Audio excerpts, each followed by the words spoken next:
শেখ আহমেদ দিদাত রাহিমাহুল্লাহ নিয়ে। তো শেখ আহমেদ দিদাত রাহিমাহুল্লাহ আপনারা ইনশাআল্লাহ ধারাবাহিকভাবে আমি ওনার বিভিন্ন বিষয়ে কথা বলে যাচ্ছি, হয়তো বা কোনো একদিন একটি বই সংকলন করব তার বিষয়ে বা ডক্টর জাকির নায়েকের বিষয়ে। তো শেখ আহমেদ দিদাত রাহিমাহুল্লাহ তিনি তার জীবনে তার নিজের দাবি অনুসারে তিনি বলেছেন যে তার জীবনে শুধুমাত্র দুটি সময় ছিল যখন তাকে প্রশ্ন করা হয় এবং তিনি প্রশ্নের জবাব জানতেন না, এবং তিনি কিছুটা নিজের মধ্যেই ভেবাচাকা খেয়ে গিয়েছিলেন যে আচ্ছা এই প্রশ্নের জবাব কি হবে। তো এরকম দুটির প্রশ্নের মধ্যে প্রথম প্রশ্নটি হচ্ছে 1975 সালে এই ঘটনাটি তিনি বর্ণনা করেছেন, বা তার যে বায়োগ্রাফার তার যে জীবনী লিখেছেন গোলাম ওয়াহেদ, তিনি শেখ আহমেদ দিদাত রাহিমাহুল্লাহর জীবনীতে এই বিষয়গুলো তিনি লিখেছেন এবং বর্ণনা করেছেন। তো প্রথম ঘটনাটি হচ্ছে 1975 সালে স্টেলেনবচ ইউনিভার্সিটিতে একজন ছাত্র শেখ আহমেদ দিদাত রাহিমাহুল্লাহকে জিজ্ঞেস করে, এবং বইতে যে ঘটনাটি বর্ণনা করা হয়েছে এটি একটি ভিন্ন, এবং শেখ আহমেদ দিদাত রাহিমাহুল্লাহ তার নিজের মুখে একটি ভিডিওতে তিনি বর্ণনা করেন ওইটা আরেকটি ভিন্ন, যদিও দুইটার বিষয় একই।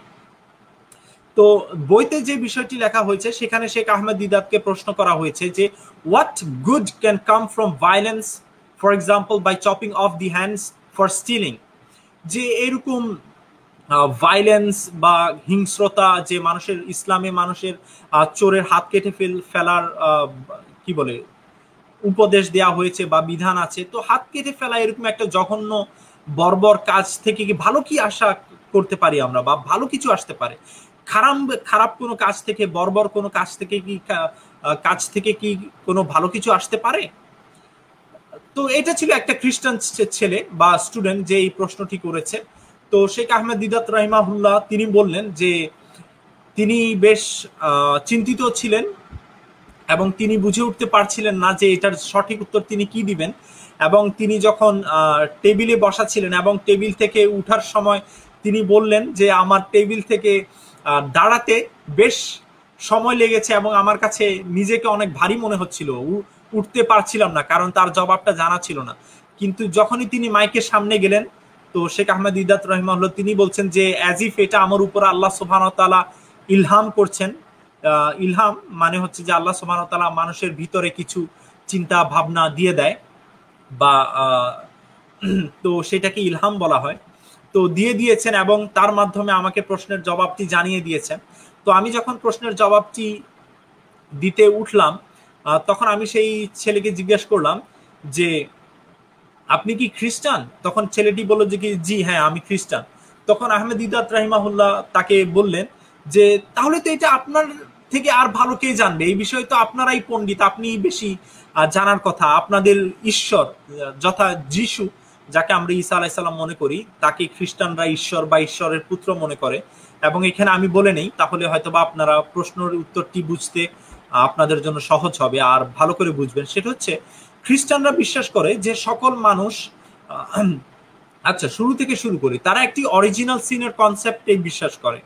অরিজিনাল সিনের কনসেপ্টটি হচ্ছে যে আদম এবং হাওয়া আলাইহিস সালাম তারা যখন জান্নাতে ছিলেন, আল্লাহ সুবহানাহু ওয়া তাআলা তাদেরকে বলেছে যে তোমরা জান্নাতের সব জায়গায় ঘোরাফেরা করো, অসুবিধা নেই, কিন্তু ওই যে ওই বৃক্ষটি দেখছো, ওই বৃক্ষ থেকে যে ফলটি আছে তোমরা ওই ফলটা খেও না।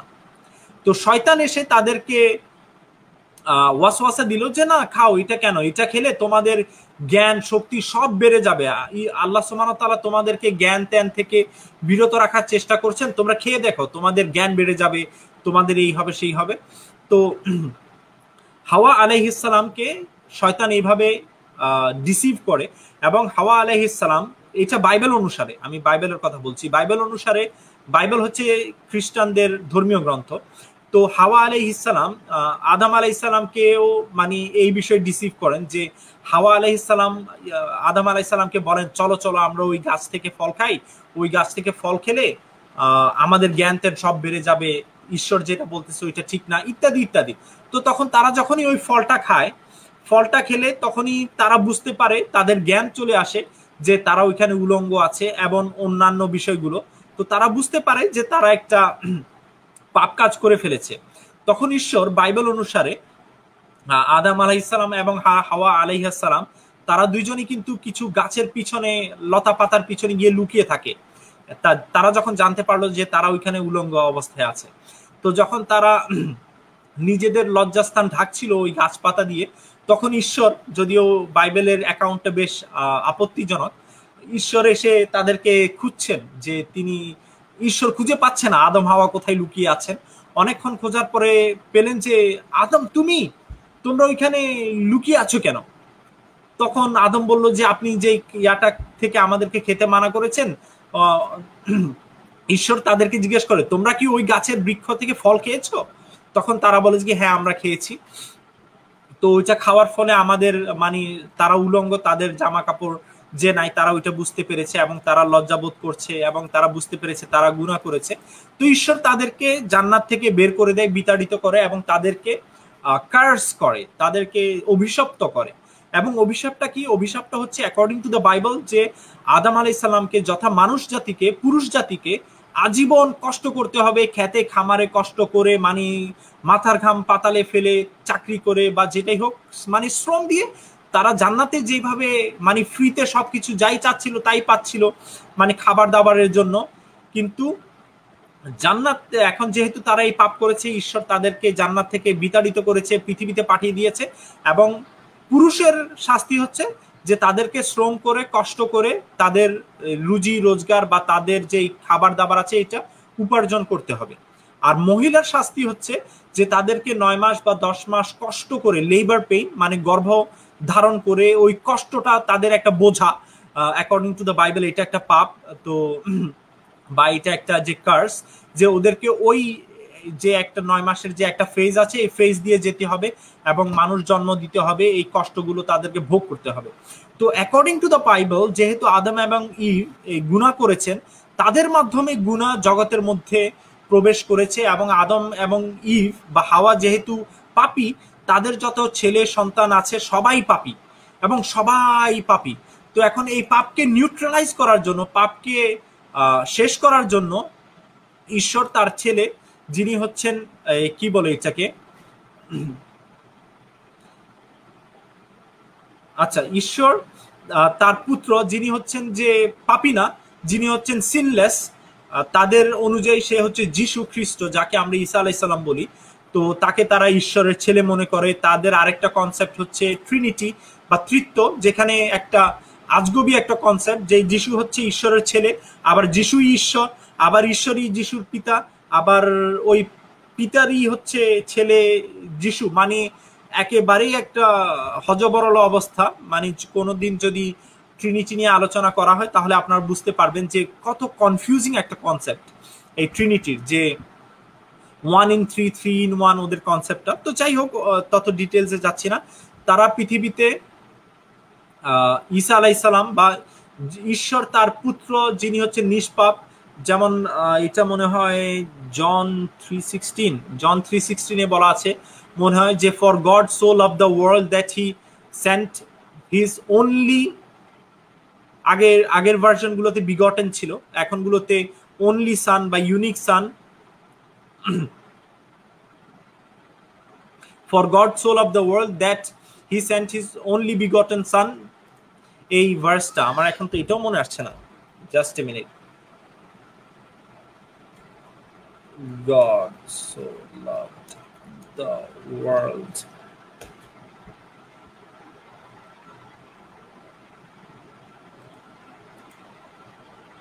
হ্যাঁ, এই যে for God so loved the world that he gave his only begotten son, that whosoever believeth in him will not perish but have everlasting life। যে এটাতে ঈশ্বর বলতে চাচ্ছেন, যদিও এখন নতুন ভার্সনগুলোতে বিগটেন মানে হচ্ছে ওরসজাত সন্তান, তো এই শব্দটি তারা এটাকে বাতিল করে দিয়েছেন, যেহেতু এটি তাদের মোস্ট অথেন্টিক যে ম্যানুস্ক্রিপ্ট আছে সেগুলোতে নেই।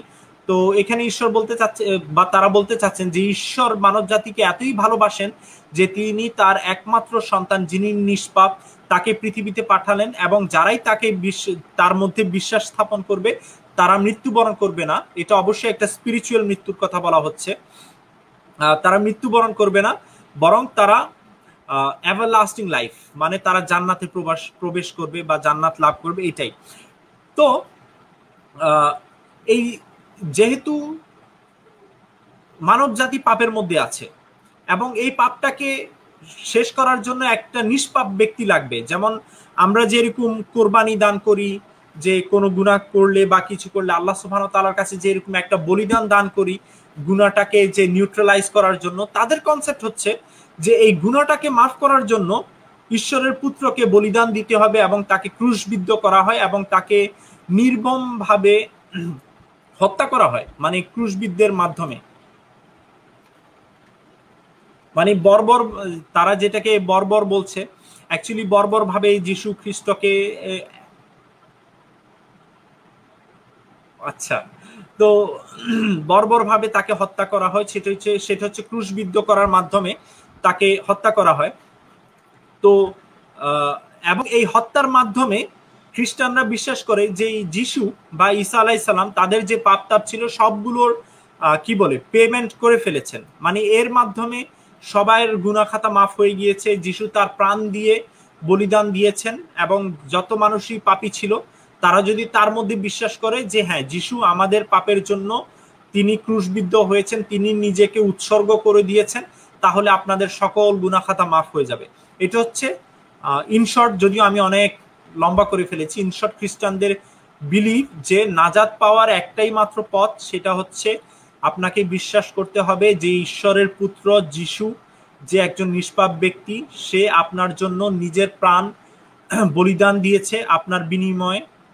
আপনি যদি এখন তার মধ্যে বিশ্বাস স্থাপন করেন, তার মাধ্যমে আপনি নাজাত পাবেন, তাছাড়া আপনি নাজাত পাবেন না, আপনি জান্নাতে যাবেন না। তো শেখ আহমেদ দিদাত রাহিমাহুল্লাহ সেই ছেলেকে বলল যে তুমি কি খ্রিস্টান? তখন সে বলল হ্যাঁ আমি খ্রিস্টান। তখন শেখ আহমেদ দিদাত তাকে বলল তাহলে তো এটা তোমার আরো ভালো জানার কথা যে তোমার ঈশ্বর এতই সাফার করলেন, এত কষ্টে ছিলেন, তাকে এত হেনস্থা করা হলো, তাকে এত মারা হলো, কাটা হলো, তাকে এত নির্মম ভাবে বর্বর ভাবে হত্যা করা হলো, এবং তোমরা বিশ্বাস করো এরকম নির্মম বর্বর একটা জিনিসের মাধ্যমে তোমরা সকল খ্রিস্টান জাতিরে এর থেকে নাজাত পেয়েছো। নাজাতের চাইতে ভালো কাজ কি হতে পারে? তোমরা যদি এরকম একটা বর্বর কাজ থেকে, ইসলামে যদি কোনো পাপীকে তার হাত কাটা হয় তাহলে এটা বড় কি, বা এটা তত খারাপ কি? তো এটা ছিল তার প্রথম প্রশ্ন, যেটা অ্যাকর্ডিং টু শেখ আহমেদ দিদাত রাহিমাহুল্লাহ তার জীবনের সবচেয়ে দুটি কঠিন প্রশ্নের মধ্যে একটি। এখন ইনশাল্লাহ আমি সেই ক্লিপটি চালানোর চেষ্টা করব, আশা করি আপনারা ক্লিপটি দেখবেন।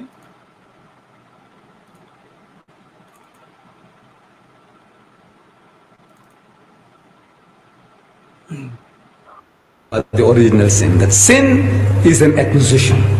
It is not inherited. This is Islam. After reaching every child is born a Muslim. And if that child dies before the... আচ্ছা, এখানে বলেনি, আমি তো বলেছি শুরুতেই যে ওনার জীবনী বইতে যে এই বিষয়টা লেখা আছে ওইটা, আর এখানে হালকা ব্যতিক্রম আছে, কিন্তু বিষয়টা কনসেপ্টে একই। এখন আমি জানি না যে এটা হয়তোবা যিনি জীবনী লিখেছেন বায়োগ্রাফার তিনি হয়তোবা কিছুটা ভুল করেছেন, আল্লাহু আলাম, কিন্তু ভিডিওটাতে হালকা ভিন্ন আছে বলতে পারেন, কিন্তু বিষয়টা এক। আপনারা শুনুন। of discretion that he can evaluate right and wrong, that child goes to heaven. Whether in the home of a Hindu, a Jew or an atheist, that child goes to heaven. Every child is a Muslim. After reaching that age, then whatever the child does, the grown-up fellow, he is responsible for his or her action. Sin is not inherited, it is an acquisition. In brief, that is the Islamic theory of the original sin. It is not inherited. The Christians say it's inherited, we say it is not inherited. So at question time, these are all missionaries, Christian missionaries. They're trained. So one guy stands up and says, Mr. Didat, even if this child was born out of wedlock, means the man and the woman had committed zina, adultery, fornication. Out of marriage, they had sex and they produced this bastard child, even if the child is a bastard child. I said, yes, even if the child is a bastard child. It is no fault of the child.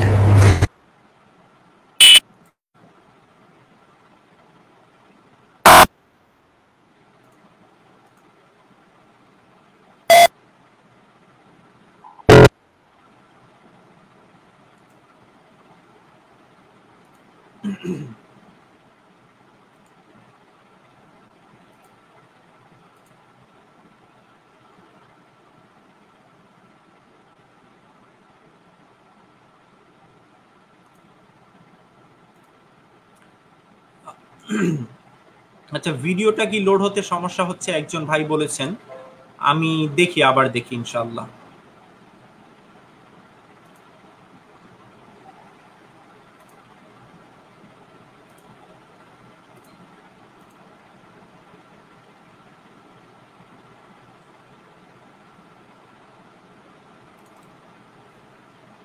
Them about the original sin. That sin is an acquisition.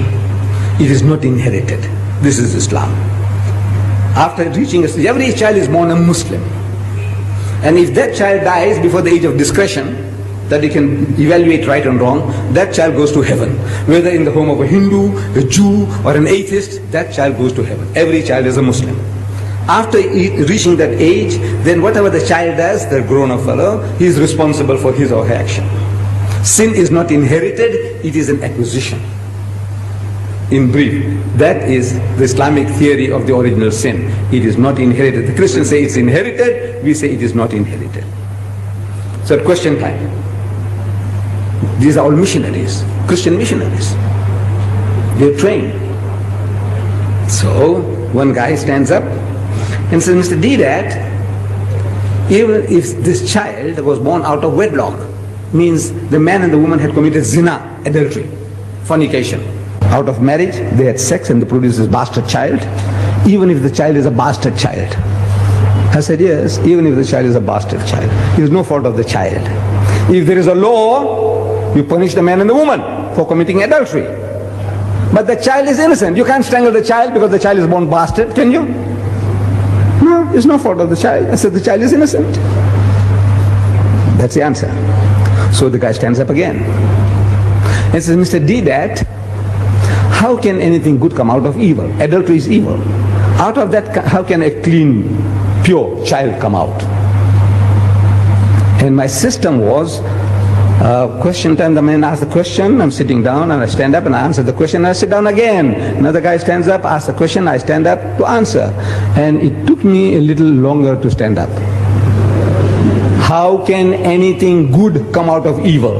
Adultery is evil. How can a pure child come out of that? Out of zina? It took me a few seconds longer, and to me it seems a long time. I didn't have the answer. I didn't have the answer. I had the answer. I can speak about physiologically, there's nothing wrong with the child. Psychologically, there's nothing wrong with the child. Ethically, there's nothing wrong with the child. I can speak for an hour on that. But at the end of the hour, the guy can still nod his head and says, Mr. Deedat, how can anything good come out of evil? Same place. After 1 hour of exposition of psychology, theology, philosophy, the guy says, no, Mr. Deedat, how can anything good come out of evil? So I could see an hour's talk and still at the end of it, the guy is not satisfied. That's the difficulty. What am I going to say? So Allah, you know, He gives it to you. If you are working for Him, He gives it to you. I didn't have the answer, but it came. I didn't hear anybody talking to me. No Jibril came to me. Anytime you hear that Ahmad Deedat saying he's hearing voices, you must know Ahmad Deedat is a psychiatrist. I'm telling you. He said, look, poor fellow, he's going off now. Maybe he's taken some Mandrax pills or whatever, whatnot. Or he's going off. Then I say, I'm hearing voices. The only voices I hear is your voice when you talk to me. I don't hear any other voices. I didn't hear any voices. But I stood up and I said, you see, eating and talking about the apple. Eating an apple in the garden was a great sin. According to you, great sin. For which Adam and Eve were kicked out of the garden. I said, yes. But in contrast to that, compared to that, killing the only begotten Son of God. In 1 billion years He produced only one. And that son, you go and kill him. That's the most heinous crime you can think of. The greatest sin is to kill God's only son. Which He produced in 1 billion years, He produced only one. You go and kill him. Compared to eating an apple, what do you think of this, killing God's son? It's the most heinous crime you can think of. And yet, out of that murder of the only begotten Son of God came the gift of redemption. Jannah, Rahe Najat. I said, you tell me, how can anything good come out of evil? You tell me. Killing God's son? Huh? What an evil compared to eating an apple. If eating an apple is a sin, killing God's only son, shh. And out of that you say came salvation. That's the only way you can go to heaven. You believe that Christ died for your sins. That's what he is telling you. So out of that murder came this. So out of that murder, how can anything good come out? You tell me. Finish.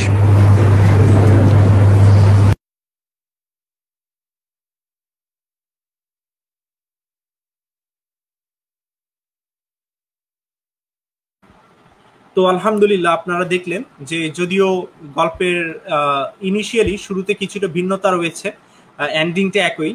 তো হয়তোবা তাদের যিনি biographer ছিলেন গোলাম ওয়াহেদ, আমার যদি তার সাথে যোগাযোগ থাকতো আমি অবশ্যই তাকে কন্ট্যাক্ট করে বিষয়টা জানাতাম যে শেখ আহমেদ দিদাত রাহিমাহুল্লাহ তো তার বক্তব্যে এরকম বলেছেন, কিন্তু আপনি আপনার বইতে ভিন্ন, হালকা ভিন্ন একটা অ্যাকাউন্ট দিয়েছেন। তো শেখ আহমেদ দিদাত রাহিমাহুল্লাহর জীবনে যেটি তার কথা অনুসারে দ্বিতীয় সবচেয়ে কঠিনতর প্রশ্ন ছিল, সেটা হচ্ছে জিমি সোয়াগার্টের সাথে তার যে বিতর্কটি আছে, is the Bible God's word, সেই বিতর্কটিতে তাকে একটি প্রশ্ন করা হয়। প্রশ্নটি শুনলে আপনাদের অনেকের কাছে মনে হতে পারবে যে আচ্ছা, প্রশ্নটি তো অনেক সহজ, এটাতে এত কঠিন কি, ইত্যাদি ইত্যাদি। কিন্তু এটা একটা কমন প্রশ্ন যেটা মুসলিমদেরকে সবসময় করা হতো, এবং শেখ আহমেদ দিদাত রাহিমাহুল্লাহ এই প্রশ্নটির জবাব দিয়েছেন বলে ডক্টর জাকির নায়েক এবং অন্যান্যরা এই প্রশ্নের জবাবটিকে একেবারেই সবার কাছে প্রচার প্রসার করার কারণে এখন আমাদের কাছে অনেক কঠিন কঠিন প্রশ্ন কিন্তু অনেক সহজ মনে হয়। কিন্তু যখন এই প্রশ্নগুলি সর্বপ্রথম উদিত হয় এবং যে ব্যক্তিকে সর্বপ্রথম করা হয় সেই জানে যে প্রশ্নটি কতই বা কঠিন হতে পারে। এটা হয়তোবা আমরা বুঝবো না, কারণ আমাদেরকে এইগুলো খাইয়ে দেয়া হয়েছে, সবগুলো প্লেটারে দিয়ে দেওয়া হয়েছে। মানে শেখ দিদাত রাহিমাহুল্লাহ, ডক্টর জাকির নায়েক হাফিজাহুল্লাহ ইসলামের অনেক বিষয়ে অনেক কঠিন কঠিন জিনিসগুলোকে তারা আমাদেরকে সহজ করে দিয়েছে। তো সেই প্রশ্নটি হচ্ছে যে জিমি সোয়াগার্ট এই ব্যক্তি শেখ আহমেদ দিদাত রাহিমাহুল্লাহ কে চ্যালেঞ্জ করেন। হ্যাঁ, তো চ্যালেঞ্জ করেন এবং জিমি সোয়াগার্ট শেখ আহমেদ দিদাতকে চ্যালেঞ্জ করেন যে আপনাকে তো আমরা আমাদের এই খ্রিস্টান রাষ্ট্র আমেরিকাতে আমরা আপনাকে আসার জন্য আহ্বান করেছি, আপনি আসছেন, আপনি আপনার যে ধর্মের বিষয় সেটা প্রচার প্রসার করছেন, আমাদের সাথে বিতর্ক করছেন, আমাদের বিরুদ্ধে করছেন, কিন্তু আমরা কি একই সুযোগটা কি আমরা কি মক্কা এবং মদিনাতে পাবো? আপনার ইসলাম কি আমাদেরকে সেই সুযোগ সুবিধাটি দিবে যে আমাদের এখানে যেই বিতর্কটি হচ্ছে এরকম একটি বিতর্ক মক্কায় হওয়ার জন্য? তো শেখ আহমেদ দিদাত রাহিমাহুল্লাহ এখানে বলে নেই যে ইসলামের বিধান হচ্ছে আম বিধান, খাস না, অবশ্যই কিছু এক্সেপশন থাকে, সকল বিধানেরই কিছু এক্সেপশন থাকে। আম বিধান হচ্ছে মক্কা এবং মদিনাতে সাধারণভাবে কোনো অমুসলিম সেখানে প্রবেশ করতে পারবে না, ঢুকতে পারবে না। যদিও খাসভাবে কিছু প্রমাণ পাওয়া যায় যে রাসূলুল্লাহর সময়ও এবং সাহাবাদের সময়ও প্রয়োজনীয়তার কারণে কিছু অমুসলিমগণ মক্কা এবং মদিনাতে বসবাস করতেন। যেমন ফর এক্সাম্পল একেবারেই সিম্পল একটা উদাহরণ হচ্ছে ওমর রাদিয়াল্লাহু তাআলা আনহুকে যে ব্যক্তি খুন করে সে কিন্তু একজন মাজুসি ফায়ার ওয়ার্শিপার ছিল, ওর নাম মনে হয় আবু লুলু না কি জানি ছিল। তো সে ওমর রাদিয়াল্লাহু তাআলা আনহুকে যে হত্যা করে, মসজিদের ভিতরে এসে হত্যা করে, এটা সে কিন্তু একজন অমুসলিম ছিল, সে অ্যাজ এ মুসলিম প্রিটেন্ডও করছিল না, সে অ্যাজ এ মুসলিম ছিল, তাকে বিভিন্ন কাজের জন্য সেখানে রাখা হয়েছিল, সে একজন কাঠমিস্ত্রি ছিল, কার্পেন্টার ছিল আমার যদি ভুল না হয়। তো এরকম কিছু স্পেসিফিক কারণে, কিছু প্রয়োজনীয়তার কারণে কিন্তু অমুসলিমদেরকে অবশ্যই মক্কা মদিনাতে এন্টার করার পারমিশন আছে বলে আলেমগণ জানিয়েছেন এবং তারা সিরাতের এইসব বিষয়গুলোকেই উপস্থাপন করেন। তো সাধারণ বিষয় হচ্ছে যে অমুসলিমগণ মক্কা মদিনাতে এন্টার করতে পারবে না। তো সবসময় খ্রিস্টানরা বা মুসলিমরা মুসলিমদেরকে কিছুটা খোঁচা দেওয়ার চেষ্টা করে যে চলেন, পারলে সাহস থাকলে আপনাদের এই বিতর্কটা মক্কা মদিনাতে অ্যারেঞ্জ করেন। হ্যাঁ, তো ওইখানে পরে যাব। তখন শেখ আহমেদ দিদাত রাহিমাহুল্লাহ যে জবাবটি দিয়েছিলেন, তিনি বলছিলেন যে এই প্রশ্নটাও তার কাছে একেবারে নতুন একটা প্রশ্ন ছিল, তিনি কি বলবেন বুঝে উঠতে পারছিলেন না। কিন্তু যখনই তিনি মাইকের দিকে গেলেন তার মাথার ভিতরে উত্তরটা অটোমেটিক চলে আসলো, যেটাকে তিনি মনে করেন যে আল্লাহ সুবহানাহু ওয়া তাআলা থেকে এটা ইলহাম ছিল। তো তিনি বলেন যে বিভিন্ন দেশে যাওয়ার জন্য কিছু রিকোয়ারমেন্ট থাকে, প্রিরেকুইজিট থাকে। আপনি কিন্তু যে কোনো দেশে ইচ্ছা মতো কিন্তু ঢুকে যেতে পারবেন না, এটা হচ্ছে প্রথম কথা। দ্বিতীয় কথা হচ্ছে যে আপনি যদি ভিসা চান, সেই ভিসা অ্যাপ্লাই এর জন্য কিন্তু আপনার একটা দেশ থেকে আরেকটা দেশে যাওয়ার জন্য আপনার ভিসা লাগবে, এবং সেই ভিসাটা পাওয়ার জন্য আপনার কিছু ক্রাইটেরিয়া ফুলফিল করতে হবে, কিছু প্রিরেকুইজিট ফুলফিল করতে হবে। যেমন শেখ আহমদ দিদাত তার সেই উত্তরে বলেছিলেন যে গ্যাম্বিয়া, বা যেটাকে তৎকালীন আমলে মনে হয় জাম্বিয়া বা জ্যাম্বিয়া বলা হতো, 1970-এর দিকে তিনি যখন সেই দেশে যাচ্ছিলেন তখন তাকে সেই একটা ফর্ম ফিল আপ করতে হয়েছিল যে আমি তখন ইয়েন স্মিথ বলে একজন রুডেশিয়ার একজন লিডার ছিল ইয়েন স্মিথ, আমি তার যেই শেখ আহমেদ দিদাতকে একটি ফর্ম ফিল আপ করতে হয়েছে এই বলে যে আমি ইয়েন স্মিথের যে রুডেশিয়ার ইয়েন স্মিথ আছে তার ক্ষমতা বা তার লিডারশিপ বা তার যে আছে সেটাকে আমি রেকগনাইজ করি না, আমি সেটাকে স্বীকৃতি দেই না। তিনি যখন এই কথাটির স্বীকৃতি দিলেন এবং ফর্ম ফিল আপ করলেন, শুধুমাত্র তারপরেই তাকে গ্যাম্বিয়াতে যাওয়ার অনুমতি দেওয়া হয়েছিল। তো শেখ আহমেদ দিদাত বলল যে আমেরিকা এবং কানাডাতে যাওয়ার জন্য কিন্তু বিভিন্ন ধরনের ফর্মালিটিস ফিল আপ করতে হয়, কিছু রিকোয়ারমেন্ট ফিল আপ করতে হয়, ফিল আপ করার পরেই কিন্তু আপনাকে সেই দেশের ভিসা দেওয়া হবে, আপনি সেই দেশে যেতে পারবেন। এবং একইভাবে মক্কা এবং মদিনা, যেটা হচ্ছে যে মুসলিমদের কেন্দ্রবিন্দু, সেখানেও যাওয়ার জন্য আপনার কিছু রিকোয়ারমেন্ট আছে, প্রিরেকুইজিট আছে, যেগুলো ফুলফিল করতে হবে। সেই রিকোয়ারমেন্ট হচ্ছে দুইটি, সেটা হচ্ছে আপনি আপনার মুখ দ্বারা আপনি স্বীকৃতি জানাবেন যে লা ইলাহা ইল্লাল্লাহ মুহাম্মাদুর রাসূলুল্লাহ, যে আল্লাহ ব্যতীত কোনো মাবুদ নেই, প্রকৃত ইলাহা নেই, এবং মুহাম্মদ সাল্লাল্লাহু আলাইহি সাল্লাম হচ্ছে আল্লাহ সুবহানাহু ওয়া তাআলার রাসূল। তো এই দুটি বাক্য যদি আপনি স্বীকৃতি দেন, এর সাথে যদি আপনি একমত হন, তাহলে আপনাকে মক্কা এবং মদিনাতে ঢুকতে কেউ বাধা দিবে না। তো আলহামদুলিল্লাহ, আপনারা যদি সেই আটা দেখেন, চমৎকার একটি বিতর্ক ছিল। আমি হয়তোবা অন্য কোনো একদিন শুধুমাত্র এই বিতর্কটা নিয়েই আলোচনা করব। একটি ঐতিহাসিক একটি বিতর্ক মুসলিমদের জন্য।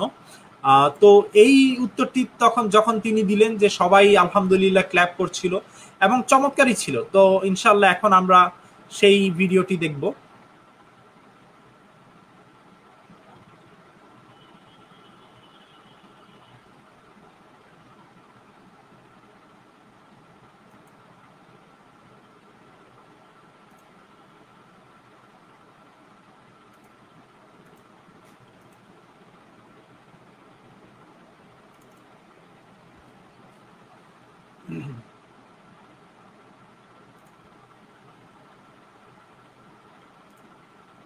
সরি, ভুল ক্লিপ চলে এসেছে, দুঃখিত।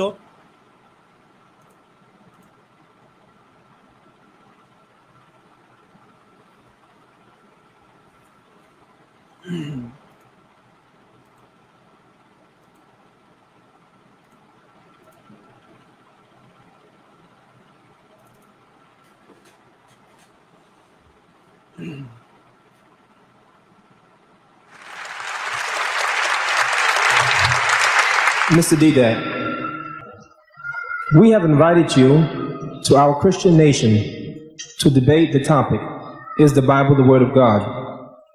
Will you now show the courage to invite Reverend Swaggart to debate you once again on the same topic in the city of Mecca? And if not, why? Mecca.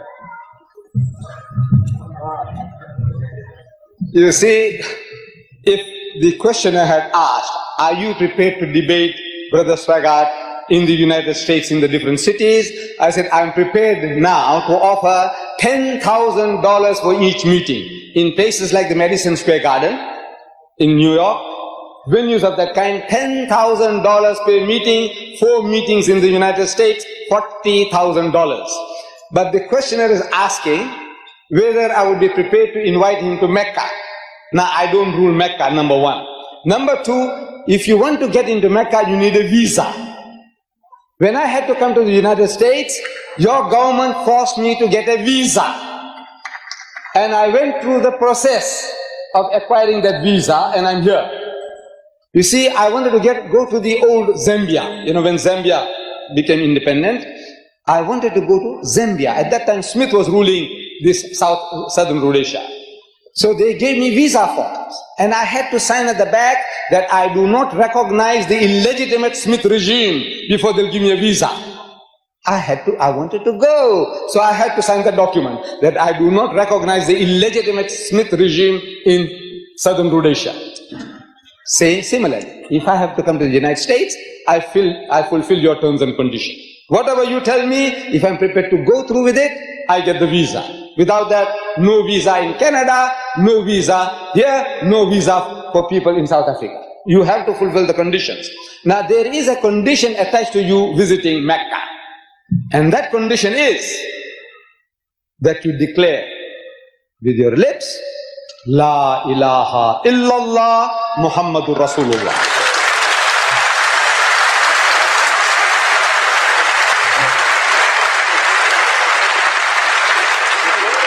The meaning is that I believe that there is but one God, not Father, Son, and Holy Ghost, not Jesus, that God. I believe in the one and only God, Allah, which is His name, and that Muhammad is the last and final messenger of God. You feel that condition, you are welcome to come to Mecca. Mr. Swaggart. Mr. Swaggart. তো যাই হোক, এই দুটি প্রশ্ন ছিল শেখ আহমেদ দিদাত রাহিমাহুল্লাহর জীবনের সবচেয়ে কঠিন প্রশ্ন তার নিজের কথা অনুযায়ী। তো এই ভিডিওর এটা অ্যাকচুয়ালি আমার নিজের একটা কম্পাইলেশন, আলহামদুলিল্লাহ আমার একটা পুরো কম্পাইলেশন আছে অনেকগুলোর, যে শেখ আহমেদ দিদাত রাহিমাহুল্লাহ তাকে যে প্রশ্নটি করা হয়, একই প্রশ্নটি যদি ডক্টর জাকির নায়েককেও করা হয়, তাহলে তারা দুইজনে একই প্রশ্নের জবাব কিভাবে দিয়েছিলেন। প্রশ্ন এক, উত্তর দুইজনের। তো এটা হচ্ছে ওইটার একটা সংকলন অংশ। তো এটা হচ্ছে শেখ আহমেদ দিদাতেরটা, তারপরে হচ্ছে এই বলতে গেলে ডক্টর জাকির নায়েকেরটাই। আপনারা একটু দেখুন। Why aren't the non-Muslims allowed to enter Makkah and Medina? The reply to this. তো ওইদিকে আজকে যাচ্ছি না। রিশাদুজ্জামান ভাই কমেন্ট করলেন যে ঠিক এইরকম প্রশ্ন এবং উত্তর ডক্টর জাকির নায়েকেরটা দেখেছিলাম, চরম লেগেছিল আমার কাছে। আর এসব উত্তর দেখে আমাদের বুকে এমন গর্বের ফিল আসে না, বলবো ভাই, কি বলবো ভাই। হ্যাঁ, এটা সত্য যে এখন আর গর্বের বিষয়টা আসে না, কারণ আমাদের কাছে এতই ওভারলোডেড ইনফরমেশনের, আর একই জিনিসগুলো বারবার দেখতে বা ডক্টর জাকির নায়েক, শেখ আহমেদ দিদাত জিনিসগুলোকে আমাদের জন্য সহজ করে দেওয়ার কারণে আমাদের কাছে এগুলো তত কঠিনও মনে হয় না, তত আহামরি কিছুও মনে হয় না। কিন্তু আপনাদের বুঝতে হবে যে যখন তাদেরকে বা শেখ আহমেদ দিদাতকে সর্বপ্রথম করা হয়েছিল, তিনি বলছেন যে তার বেশ কঠিন মনে হয়েছিল, তিনি উত্তর জানতেন না, তিনি বুঝছিলেন না যে কি উত্তর দিবেন। তো বিষয়টা ওইরকম। আর ডক্টর জাকির নায়েক যেটা করেছেন, আহমেদ দিদাতের বলতে গেলে জাকির নায়েকের জীবনের 70 to 80% হচ্ছে আহমেদ দিদাতের ম্যাটেরিয়াল, মানে হুবহু word by word, letter by letter Ahmed দিদাতের। ইনশাল্লাহ যখন ভবিষ্যতে যদি এই কম্পাইলেশন গুলো নিয়ে কথা বলি, দেখবেন যে আহমেদ দিদাত যেই উত্তরটা দিয়েছেন, জাকির নায়েক হুবহু কি বলে যে জাকির নায়েকও কিন্তু হুবহু সেম উত্তরটাই দেয়। তো এখানে আহমেদ দিদাত রাহিমাহুল্লাহ বেশ একটা কৃতিত্ব রয়েছে, এবং যারা আহমেদ দিদাতকে চিনেন না, জাকির নায়েকের ওইখানে বেশ কিছু কৃতিত্ব রয়েছে। এটা তো ইনশাল্লাহ আজকে এখানেই সমাপ্তি। এখন আমি কিছু প্রশ্ন উত্তরের দিকে যাব বা ডিসকাশন।